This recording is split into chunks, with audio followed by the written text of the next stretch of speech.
This is the State of Cannabis News Digest, a roundup of this week's key developments in the U.S. cannabis industry and abroad.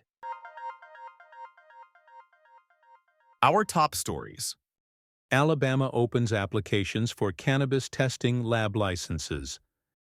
Illinois may soon ban police searches based on marijuana odor. New Hampshire House passes a bill to decriminalize personal cannabis use. Ohio's Senate seeks to change key provisions of the state's recreational marijuana laws, including potency limits, home grow rules, and repealing social equity programs. Oklahoma's lawmakers advance a bill to protect the Second Amendment rights of medical marijuana patients by preventing automatic disqualification from gun licensing.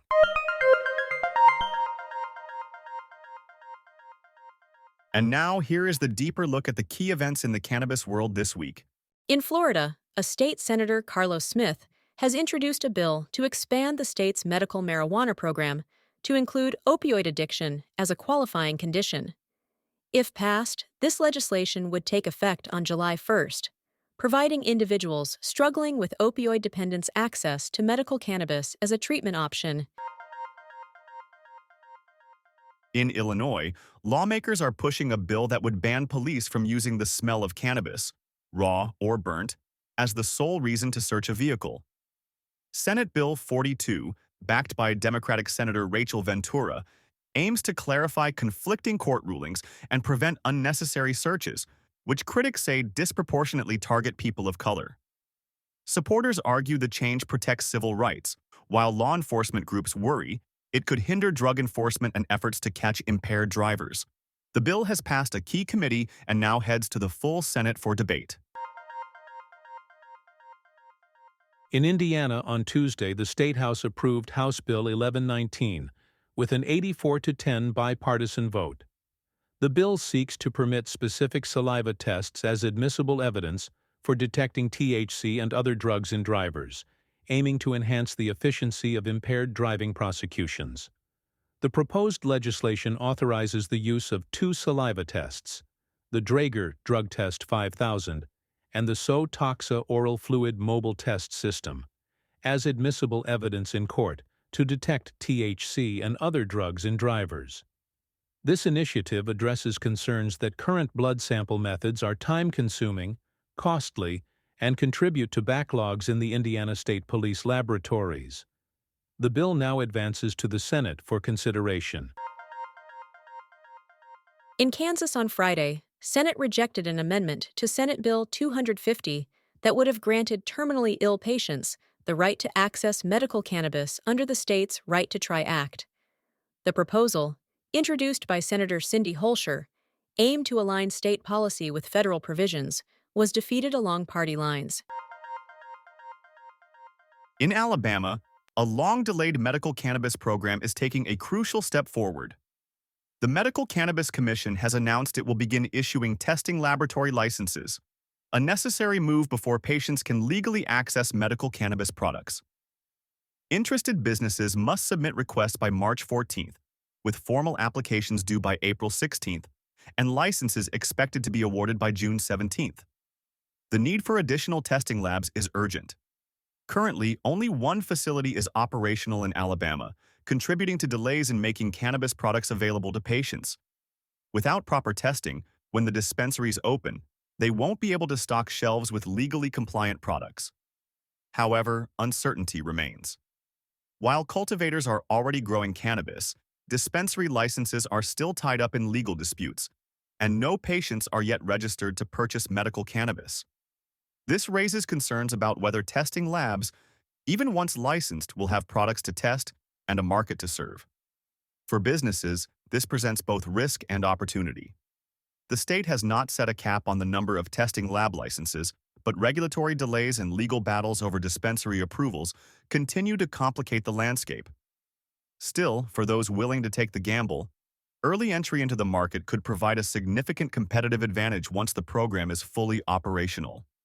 For patients, the licensing of testing labs represents progress, but access to medical cannabis remains uncertain. Until dispensaries are licensed and products are approved, Alabama's medical cannabis program is still in a holding pattern. Cannabis testing is serious business, and having the right lab setup is key. Whether you're launching a new facility or upgrading an existing one, Coffee Pot Consulting provides the expertise you need. With over 15 years' experience of owning and operating independent cannabis laboratories, they can connect you with top industry specialists. Get started today at coffeepotconsulting.com. In Maine, the state's Government Oversight Committee is investigating the Office of Cannabis Policy over transparency issues and potential conflicts of interest involving its director, John Hudak. Lawmakers are questioning why an annual cannabis report was withheld from legislators, and whether Hudak improperly negotiated a contract with a company linked to a former business partner. The investigation into Maine's OCP has significant implications for the state's cannabis market.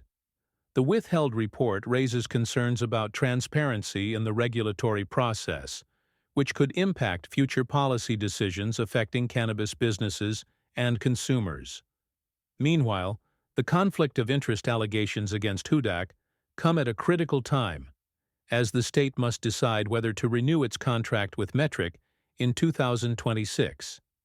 If any wrongdoing is found, it could lead to leadership changes within the OCP and a potential shift in how Maine tracks and regulates its legal cannabis industry.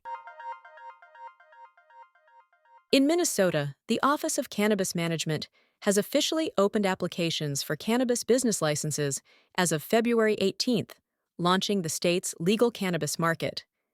The application period runs through March 14th, with licenses awarded through a lottery process for certain categories, prioritizing social equity applicants. In New Hampshire, the House of Representatives has passed HB 75, a bill that would legalize personal use and possession of cannabis for adults 21 and older, but not establish a regulated cannabis sales market. The measure now moves to the Senate, where it faces opposition, and the governor has indicated she will veto it. With public support for legalization at 65%, New Hampshire lawmakers continue to debate whether the state should follow other states in legalizing and regulating cannabis sales. In North Dakota, lawmakers have introduced a House bill proposing reduced penalties for possessing small amounts of marijuana and THC. The bill suggests non-criminal citations for those caught with less than half an ounce of marijuana or under 2 grams of THC. Even though this initiative comes recommended by state attorneys from several North Dakota counties, the North Dakota Chiefs of Police Association opposes the bill, viewing it as a move toward legalization, which was rejected by voters last November. The House Judiciary Committee will review the bill this coming week. The Ohio Senate is considering a bill which would significantly amend the state's voter-approved recreational marijuana laws. The bill proposes reducing THC potency limits, halving the number of home-grow plants from 12 to 6 plants per household, prohibiting adult-to-adult sharing of legally purchased cannabis, and introducing new transport and possession restrictions. The bill has drawn sharp opposition from cannabis advocates and business owners, who argue it rolls back key provisions of the voter-approved law, which was passed in 2023 with 57% approval. If passed, SB 56 would significantly impact Ohio's cannabis market. The reduction in THC potency limits may drive consumers, particularly medical patients, to out-of-state markets like Michigan, which allows higher concentrations. Lower home-grow limits could hinder small-scale cultivators, reducing competition and favoring larger corporations. The prohibition on adult-to-adult transfers may create new enforcement challenges, while the removal of unemployment benefits for marijuana users could disproportionately affect workers in industries with high cannabis usage rates. The potential cap of only 350 dispensaries statewide may restrict market expansion, limiting access for consumers and slowing economic growth. Meanwhile, Oklahoma lawmakers have advanced a bill that would protect the Second Amendment rights of medical marijuana patients. Senate Bill 39, which passed unanimously in the Oklahoma's Senate Public Safety Committee, clarifies that medical cannabis patients cannot be denied a state-issued handgun license solely due to their patient status. However, federal law still prohibits cannabis users from owning firearms, leaving a legal gray area for gun-owning medical marijuana patients. The bill now moves to the full Senate for consideration. Wisconsin Governor Tony Evers has included marijuana legalization in his biennial budget proposal, seeking to regulate and tax sales through state-licensed retailers, generating an estimated $58.1 million in tax revenue in fiscal year 2026 and 27.